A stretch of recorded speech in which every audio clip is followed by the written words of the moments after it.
Monday, May 6th, has issued a high risk of severe weather, and it is confirmed that it is causing damage. Again, it's this little area right here. If you are in this area north of Parkham,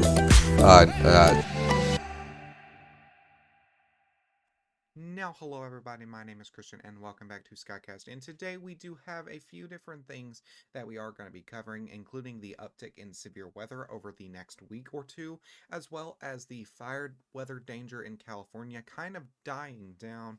Let's go ahead and get right into it.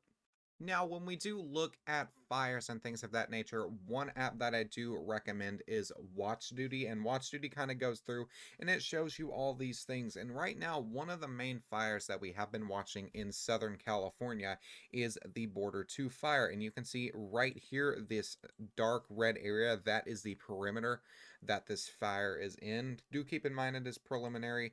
And then these red zones is that level 3 evacuation order, and then those orange or yellow zones is that level 2 evacuation. So definitely something to keep an eye on with this fire. You can see that this little blue line right here is the border between California and Mexico. So that's why it's called the Border 2 fire.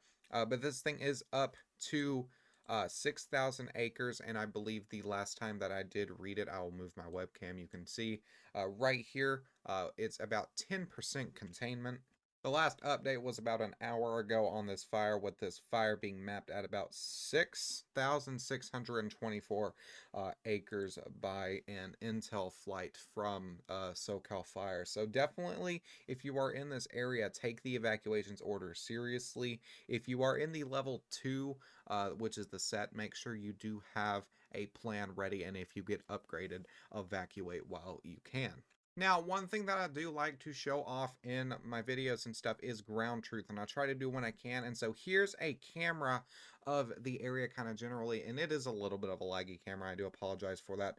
But if you we kind of rewind it, we kind of watch through, you can see that the fire isn't directly visible as it's continued to spread, but you can definitely see those smoky conditions throughout the area, especially with this frame right here, just how much smoke and stuff is being kept into those mountains. So the evacuation orders are there for a reason. Very dangerous fire that if it doesn't get contained could end up spreading to some nearby communities. Definitely would not see anything as catastrophic as the Palisades fire. But this is definitely something that does need to be taken literally. Now, I do want to take a shift over to a severe weather type deal where we are kind of watching for an uptick in severe weather, and I do want to point out on what would be causing that. And as we get towards the end of the month, towards the 31st and the 1st, we have this little area right here that begins to develop across portions of the Texas Panhandle towards Oklahoma, and this could end up being somewhat of a severe weather risk. Does not look like it's going to be anything too wild due to how negatively tilted it is. But as we continue that up, that kind of rebrands itself, and once again, we see some of that tilt as this moves off to the northeast. Still pretty far out to tell, but definitely could see somewhat of a severe weather event across, especially areas near the lower Mississippi Valley, and then as that shifts on northward. But something that we are continuing to watch is this area right here, kind of this trough ejection. And what would happen is that troughs are usually associated with severe weather events, and when you have ample moisture that comes out of the Gulf of Mexico, you have that trough and that upper air and all that stuff. It just kind of ends up being a huge mess and could turn out to be a severe weather event. So this trough that we are watching, once again, this would likely position a severe weather event towards the Central Plains and the lower Mississippi Valley before eventually that just kind of wipes itself off. But some of the CFS models and also are predicting and picking up on this trend. So definitely something to continue watching, something to keep eyeballing just to make sure. And the CFS V2 model is also picking up on a supercell threat. This would be once again the lower Mississippi Valley area towards portions of anywhere from Florida, especially the Louisiana, Texas region, and all the way up into portions of the Carolinas. And that's going to be that week 2 area where we are watching that trough move through, that bigger trough.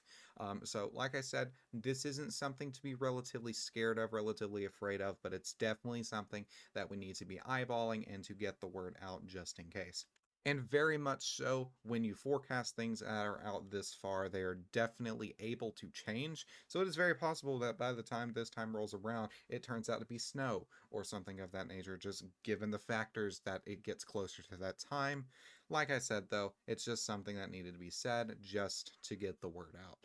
So besides that, that's all I have for you guys today. I do apologize that this video is only like 5-6 minutes long, but there isn't really that much to talk about until we start getting into tornado season. We'll have a somewhat of a tornado season forecast out towards February and March as we get closer to that time where tornado activity will begin to pick up, and we will hopefully be able to get more live streams out this year, and definitely will be more active on the X account, which you can follow. Link is in the description. So thank you for choosing Skycast as your go-to weather. Have a great day, and I will see you guys in the next one.